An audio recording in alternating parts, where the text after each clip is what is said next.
Hello বন্ধুরা, সবাইকে স্বাগত জানাই স্টাডি সাকসেস কোচিং সেন্টারে। আজকে তোমাদের একদম শেষ মুহূর্তের শেষ ক্লাস আজকে। কেন? তোমাদের আগামীকাল তোমাদের পরীক্ষা। আজকে শেষ ক্লাস, 50খানা কোশ্চেন আলোচনা করবো, খুবই ইম্পর্টেন্ট 50খানা কোশ্চেন। এছাড়া আমরা আগে যে ক্লাসগুলো করিয়েছি সেই ক্লাসগুলো যারা দেখোনি অবশ্যই দেখে নেবে, খুবই গুরুত্বপূর্ণ তোমাদের এক্সামের জন্য। তো আজকের ক্লাসের ফার্স্ট কোশ্চেন কী রয়েছে দেখো, ভারতীয় সংবিধানের কোন ধারাটি অস্পৃশ্যতা বিলোপের সাথে সম্পর্কিত? অস্পৃশ্যতা বিলোপের সাথে সম্পর্কিত কোন ধারা? 15, 16, 17, 18। সঠিক অ্যান্সার হয়ে যাবে অপশান নাম্বার সি, ধারা 17। ঠিক আছে, শুধু কোশ্চেন আনসারগুলো শুনে যাও, দেখে যাও। পিডিএফ আমি টেলিগ্রামে দিয়ে দেবো, ওখান থেকে আরেকবার তোমরা রিডিং মেরে নেবে, হয়ে যাবে। ঠিক আছে, 2 নম্বর কোশ্চেন দেখো, লেবুতে কোন অ্যাসিড উপস্থিত থাকে? লেবুতে কোন অ্যাসিড উপস্থিত থাকে? সঠিক অ্যান্সার কী হবে না, সঠিক অ্যান্সার হয়ে যাবে option number C, citric acid. Citric acid, টক জাতীয় ফলে সাইট্রিক অ্যাসিড থাকে, লেবুতে থাকে সাইট্রিক অ্যাসিড। ঠিক আছে, এটা মনে রাখবে। 3 নম্বর দেখো, টেনিসে বিখ্যাত উইম্বলডন টুর্নামেন্ট কোথায় অনুষ্ঠিত হয়? টেনিসের যে বিখ্যাত উইম্বলডন টুর্নামেন্ট, এই যে উইম্বলডন টুর্নামেন্ট, এটা কিসের সাথে যুক্ত? তাহলে টেনিসের সাথে যুক্ত, এটাও মনে রাখো। আর এটা কোথায় অনুষ্ঠিত হয় না, এটা অনুষ্ঠিত হয় হচ্ছে লন্ডন, ইংল্যান্ডের লন্ডনে। ঠিক আছে, অপশান নাম্বার সি হয়ে যাবে সঠিক অ্যান্সার। তারপরে দেখো 4 নম্বর কোশ্চেন, প্রিজমের মধ্য দিয়ে যাওয়ার সময় কোন রঙের আলো সবচেয়ে কম বিচ্যুত হয়? সব থেকে কম বিচ্যুত হয়, সব থেকে কম বিচ্যুত হয় সেটা হচ্ছে লাল। লাল রঙের আলো সব থেকে কম বিচ্যুত হয়। তারপরে দেখো 5 নম্বর কোশ্চেন, নিচের কোন ধাতুটি মানুষের দ্বারা প্রথম ব্যবহৃত হয়েছিল? মানুষের দ্বারা প্রথম ব্যবহৃত ধাতু সেটা কোনটা না, সেটা হচ্ছে তামা। তামা হচ্ছে মানুষের দ্বারা প্রথম ব্যবহৃত ধাতু। এরপরে দেখো, একটি হিস্টোগ্রামে সাধারণত কোন ধরনের তথ্য ব্যবহার করা হয়? হিস্টোগ্রামে সাধারণত কোন ধরনের তথ্য ব্যবহার করা হয় না, এখানে ধারাবাহিক তথ্য ব্যবহার করা হয়। অলিম্পিকে ব্যাডমিন্টনে পদকজয়ী প্রথম ভারতীয় মহিলা কি? অলিম্পিকে ব্যাডমিন্টনে পদকজয়ী প্রথম ভারতীয় মহিলা তিনি হচ্ছেন কে না, তিনি হচ্ছেন সাইনা নেহওয়াল। সাইনা নেহওয়াল হয়ে যাবে সঠিক অ্যান্সার, অলিম্পিক ব্যাডমিন্টনে পদকজয়ী প্রথম ভারতীয় মহিলা। এরপর দেখো 8 নম্বর কোশ্চেন, ইলেকট্রনিক্স, মহাকাশ এবং স্যাটেলাইট কমিউনিকেশন প্রযুক্তিতে সহযোগিতা বৃদ্ধি করতে কোন দেশের সাথে মৌ স্বাক্ষর করল ভারত? বলো, ইলেকট্রনিক্স, মহাকাশ এবং স্যাটেলাইট কমিউনিকেশন প্রযুক্তিতে সহযোগিতা বৃদ্ধি করতে কোন দেশের সাথে মৌ স্বাক্ষর করল ভারত? সঠিক অ্যান্সার হয়ে যাবে ফিলিপাইনের সাথে ভারত কিন্তু মৌ স্বাক্ষর করেছে। এরপরে দেখো, কোন মুঘল সম্রাট সতীদাহ প্রথা বন্ধ করার চেষ্টা করেছিল? কোন মুঘল সম্রাট সতীদাহ প্রথা বন্ধ করার চেষ্টা করেছিলেন? সঠিক অ্যান্সার হবে অপশান নাম্বার এ, আকবর করেছিলেন। তারপরে দেখো 10 নম্বর কোশ্চেন, দিল্লির সেই সুলতান যিনি ভারতের বৃহত্তম খাল নেটওয়ার্ক তৈরি করার জন্য খ্যাত ছিলেন তিনি হলেন কে? দিল্লির কোন সুলতান ভারতের বৃহত্তম খাল নেটওয়ার্ক তৈরির জন্য খ্যাত? তিনি হচ্ছেন কে? Firoz Shah Tughlaq. Option number C সঠিক answer, Firoz Shah Tughlaq. 11 number question দেখো, মুম্বাই বন্দরে অবস্থিত ভাস্কর্যযুক্ত গুহাগুলির নেটওয়ার্ক কোনটি? মুম্বাই বন্দরে অবস্থিত ভাস্কর্যযুক্ত গুহাগুলির নেটওয়ার্ক কোনটি? সেটা হচ্ছে এলিফ্যান্টা গুহা। তারপরে 12 নম্বর, কোন বিখ্যাত ভারতীয় স্মৃতিস্তম্ভটি শাহজাহান নির্মাণ করেছিলেন? শাহজাহান নির্মাণ করেছিলেন কোন ভারতীয় স্মৃতিস্তম্ভ? তো সেটা হচ্ছে কি না, সেটা হচ্ছে তাজমহল করেছিলেন শাহজাহান। এরপরে ইন্টারন্যাশনাল মনিটারি ফান্ড অর্থাৎ IMF, ঠিক আছে, IMF এর এক্সিকিউটিভ ডিরেক্টর হিসাবে নিযুক্ত হলেন কে? IMF এর এক্সিকিউটিভ ডিরেক্টর হিসেবে নিযুক্ত হলেন কে না, তিনি হচ্ছেন Urjit Patel. Option number A সঠিক অ্যান্সার, উর্জিত প্যাটেল। তারপরে দেখো, প্ল্যান্টি কর্নার শব্দটা এটা কোন খেলার ক্ষেত্রে ব্যবহৃত হয়? প্ল্যান্টি কর্নার এটা ব্যবহার করা হয় হচ্ছে হকির ক্ষেত্রে ব্যবহার করা হয়। তোমরা যারা ক্লাসটাকে এখনো লাইক করোনি, যদি ভালো লেগে থাকে, কোশ্চেনগুলো যদি ভালো মনে হয়, তাহলে অবশ্যই কিন্তু ক্লাসটাকে লাইক করে দাও। এবং আমাদের টেলিগ্রামে জয়েন হয়ে যাও। ক্লাসের শেষে গিয়ে জয়েন হবে, ঠিক আছে? এখন ক্লাসটা দেখো, শেষ করো, ক্লাসের শেষে গিয়ে টেলিগ্রামে জয়েন করে যাবে। ওখানে আমরা আগের ক্লাসের পিডিএফগুলো দিয়ে দিয়েছি, আর এই ক্লাসের পিডিএফটাও আমি দিয়ে দেবো। 15 নম্বর কোশ্চেনটা দেখো কী রয়েছে, তড়িৎ প্রবাহের একক কী?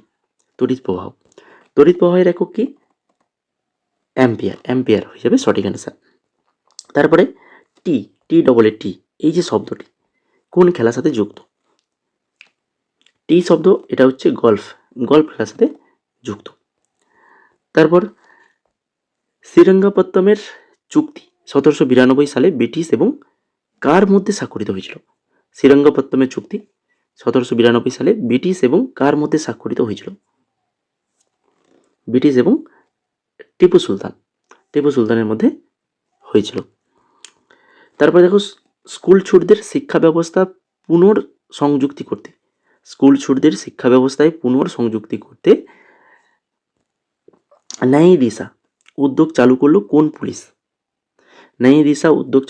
কোন police? Mumbai police, Kolkata police, Delhi police, না কোনোটাই নয়? তো এটা সঠিক অ্যান্সার হয়ে যাবে option number C, Delhi police. ঠিক আছে। তারপরে দেখো 19 নম্বর, ভারতীয় সংবিধানে জুডিশিয়াল রিভিউ ধারণাটি কোন দেশ থেকে নেওয়া হয়েছে? জুডিশিয়াল রিভিউ, এই যে ধারণা, এটা কোন দেশ থেকে নেওয়া হয়েছে? এটা নেওয়া হয়েছে যুক্তরাষ্ট্র থেকে নেওয়া হয়েছে। প্রথম ভারতীয় হিসাবে কে রমন ম্যাগসেস পুরস্কার পান? প্রথম ভারতীয় যিনি রমন ম্যাগসেস পুরস্কার পেয়েছেন তিনি হচ্ছেন কে? না, তিনি হচ্ছেন বিনোবা ভাবে, অপশন নাম্বার সি সঠিক অ্যান্সার। তারপরে দেখো ইসরো, আমাদের যে রিসার্চ সেন্টার রয়েছে ইসরো, তো ইসরোর পূর্ণ রূপ কি? ইসরোর ফুল ফর্ম যেটা হচ্ছে Indian space research organisation, option number D সঠিক অ্যান্সার। তারপর 22 নম্বর, ভারতীয় রাজ্যের রাজ্যপাল হিসেবে নিযুক্ত হওয়ার জন্য ন্যূনতম বয়স কত? রাজ্যের রাজ্যপাল হওয়ার জন্য ন্যূনতম বয়স কত? আর তোমাদের যদি পরীক্ষায় রাজ্যপাল যদি জিজ্ঞেস করে, যদি প্রশ্ন আসে যে আমাদের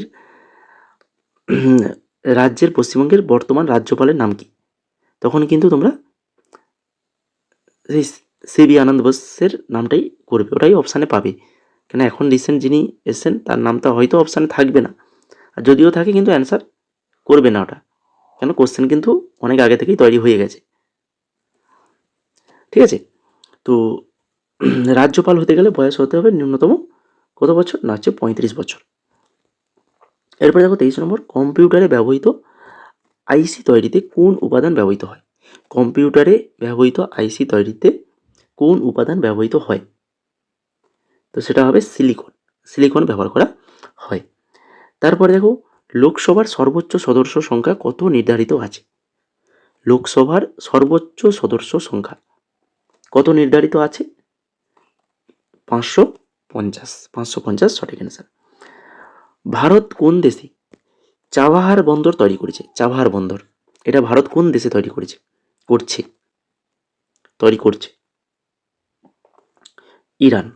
ইরানে করছে। পানামা খাল সংযোগ স্থাপন করে কিসের মধ্যে? পানামা খাল প্রশান্ত মহাসাগর এবং আটলান্টিক মহাসাগরকে। বিক্রেতা কোনো সফটওয়্যারে পরিবর্তন করলে তাকে কি বলা হয়?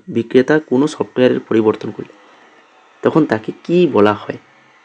আর তখন তাকে বলা হয় প্যাচ, PATCH। কোন দেশ মার্কিন যুক্তরাষ্ট্রকে স্ট্যাচু অফ লিবার্টি উপহার দিয়েছিল? কোন দেশ মার্কিন যুক্তরাষ্ট্রকে স্ট্যাচু অফ লিবার্টি উপহার দিয়েছিল? সঠিক অ্যান্সার কী হবে? হচ্ছে ফ্রান্স দিয়েছিল। তারপর দেখো, প্রতি বছর কয়টি বিভাগে নোবেল পুরস্কার দেওয়া হয়? কয়টি বিভাগে নোবেল পুরস্কার দেওয়া হয়? নোবেল পুরস্কার লিস্ট আমরা অলরেডি আগে আমাদের টেলিগ্রামে দিয়ে দিয়েছি, আর যারা আমাদের নোটস নিয়েছে তারা তো নিশ্চয়ই পেয়ে যাবে, সেই গ্রুপে দিয়ে দেওয়া আছে, ওটা একটু দেখে নেবে তোমরা। প্রতি বছর দেওয়া হয় ছটা বিভাগে কিন্তু নোবেল পুরস্কার দেওয়া হয়। তারপরে দেখো 30 নম্বর, বিশ্বের দীর্ঘতম প্রাচীর কোনটা? বিশ্বের বলেছে, ঠিক আছে, বিশ্বের দীর্ঘতম প্রাচীর, তো সেটা হচ্ছে কি কোনটা? Great wall of China. Great wall of China, option number C সঠিক অ্যান্সার। তারপরে দেখো 31 নম্বর, এক্সারসাইজ ব্রাইট স্টার 2025 এর অংশগ্রহণের জন্য কতজনেরও বেশি সৈন্য পাঠাবে ভারত?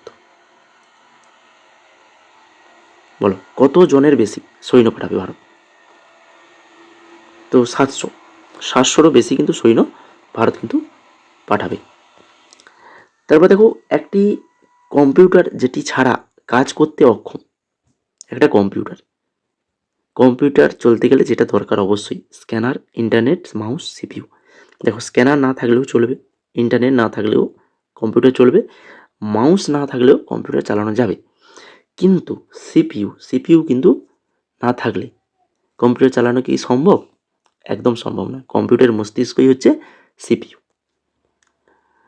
তারপর দেখো 33 নম্বর, 1896 সালে প্রথম আধুনিক অলিম্পিক গেমস কোথায় অনুষ্ঠিত হয়েছিল? 1896 সালে প্রথম আধুনিক অলিম্পিক গেমস কোথায় হয়েছিল? এটা হয়েছিল অ্যাথেন্স, গ্রিসের অ্যাথেন্সে হয়েছিল। তাহলে অপশান নাম্বার সি হয়ে যাবে সঠিক অ্যান্সার। তারপরে কিষাণ দিবস অর্থাৎ কৃষক দিবস কোন তারিখে পালন করা হয়? কৃষক দিবস এটা পালন করা হয় 23শে ডিসেম্বর। কবে পালন করা হয়?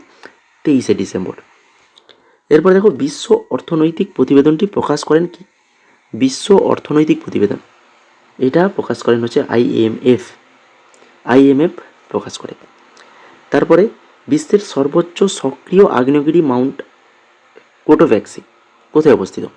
বিশ্বের সর্বোচ্চ এবং সক্রিয় আগ্নেয়গিরি যেটা কি মাউন্ট কোটোভ্যাক্সি, এটা কোথায় রয়েছে? এটা রয়েছে ইকুয়েডরে রয়েছে। তারপর দেখো, ভারত ছাড়ো আন্দোলনের সময় করবো অথবা মরবো স্লোগানটি কে দিয়েছিলেন? করবো অথবা মরবো এই স্লোগানটি কে দিয়েছিলেন? এই স্লোগানটি দিয়েছিলেন মহাত্মা গান্ধী দিয়েছিলেন, করেঙ্গে ইয়া মরেঙ্গে, করবো অথবা মরবো। কত সালে বঙ্গভঙ্গ হয়েছিল? বলো, এটা তো পারবে সবাই। বঙ্গভঙ্গ কবে হয়েছিল? 1905 সালে হয়েছিল। তারপর বিজয় হাজরা ট্রফি এবং সৈয়দ মুশতাক আলী ট্রফি, এই যে দুটো ট্রফি, এটা কোন খেলার সাথে যুক্ত? দুটোই কিন্তু কিসের সাথে? ক্রিকেট। দুটোই কিন্তু ক্রিকেটের সাথে যুক্ত। আর আজকের ক্লাসে লাস্ট কোশ্চেন যেটা 40 নম্বর, মেরিলেবোন ক্রিকেট ক্লাব এমসিসি এর পরবর্তী প্রেসিডেন্ট হিসাবে নিযুক্ত হয়েছেন কোন দেশের প্রাক্তন নির্বাচক এবং ক্রিকেটার? Eden Smith. বলো দেখি, কোন দেশে প্রাক্তন নির্বাচক এবং ক্রিকেটার? তো ইনি হচ্ছেন কিসের? ইংল্যান্ডের তো নাকি? একদম ইংল্যান্ড, অপশান নাম্বার সি সঠিক অ্যান্সার। তো এই ছিল মোট আজকে 40খানা কোশ্চেন, খুবই ইম্পর্টেন্ট কোশ্চেন রয়েছে। ঠিক আছে, আগের যে ক্লাসগুলো করেছি সেখানেও 50খানা কোশ্চেন আলোচনা করেছি, বা এছাড়া আমাদের দেখো অলরেডি আমাদের যে ক্লাস করেছি সিডি ক্লাস যা করেছি তোমরা এর মধ্যে থেকে হয়তো কমন পেয়ে যাবে। যারা নোটস নিয়েছো নোটস ঠিকঠাক পড়াশোনা করলেই তোমরা কিন্তু কোশ্চেন আনসার কমন পেয়ে যাবে। বেশি তেমন কিছু তোমাদের একদম হার্ড কোশ্চেন আসবে না। সিড এক্সাম দেখে যেটা বোঝা গেল, সেই যে কোশ্চেনগুলো তেমন কিছু কিন্তু হার্ড কোশ্চেন নেই, খুবই ইজি কোশ্চেন ছিল। তো তোমরাও সেইভাবে ভালো করে সবাই পরীক্ষা দাও, একদম স্ট্রেস নেবে না। পরীক্ষার দিন রাত্রে একদম রাত জেগে পড়বে না, সবাই ভালো করে পরীক্ষা দাও। পরীক্ষা দিয়ে এসে জানাবে কেমন তোমাদের পরীক্ষা হলো, ঠিক আছে? আর যারা টেলিগ্রামে আমাদের জয়েন করোনি অবশ্যই টেলিগ্রামে জয়েন করে যাবে। আর তোমাদেরকে বলে রাখি, তোমরা যারা এই যে এসএসসি, এমটিএস, টেনো, সিএইচএসএল, সিজিএল, আরআরবি, এনটিপিসি বা জিডি, ফেস 13, সিপিও, তো এই সকল এক্সামের যে প্রিপারেশান নিচ্ছ, তো তোমাদের জন্য যেটা ইম্পর্টেন্ট আগে সেটা হচ্ছে প্রিভিয়াস ইয়ার জিকে কিন্তু সবাইকে পড়তে হবে। কেন? এটা পড়লে কি হবে? এটা পড়লে তোমরা কিন্তু কোশ্চেনের ধারণাগুলো পাবে, একটা এক্সামের সম্পর্কে কী ধরনের কোশ্চেন হয় না হয় সেগুলো ধারণাটা অনেকটাই পাওয়া যায়। তো এই জন্য আগে প্রিভিয়াস ইয়ারগুলো পড়তে হয়, তারপর টপিক ওয়াইজ ধরে ধরে পড়তে হয়। শুধু প্রিভিয়াস ইয়ার পড়ে কোনো দিন পাস করা যায় না, এটা একদম নিশ্চিত। ঠিক আছে, তো প্রিভিয়াস ইয়ার তো অবশ্যই পড়তে হবে। তো যদি প্রিভিয়াস ইয়ারের জিকে কোশ্চেন আনসার তোমরা নিতে চাও তো আমাদের মেসেজ করো, খুবই অল্প প্রাইসের মধ্যেই তোমরা প্রিভিয়াস ইয়ারের কোশ্চেনগুলো আমাদের কাছে পেয়ে যাবে সম্পূর্ণ বাংলায়। ডেমো দেখতে চাইলে আমাদের টেলিগ্রামে চলে যাবে, ওখানে লিঙ্ক দেওয়া রয়েছে, বা আমাকে এই নাম্বারে মেসেজ করে বলবে, তার ডেমো লিঙ্ক পাঠিয়ে দেবো। ঠিক আছে, তো একদম স্বল্প প্রাইস, কিনে নিশ্চয়ই প্রাইসগুলো দেখতেই পাচ্ছ। তোমাদের যেটার প্রয়োজন সেটা আমাদের লিখে মেসেজ করো।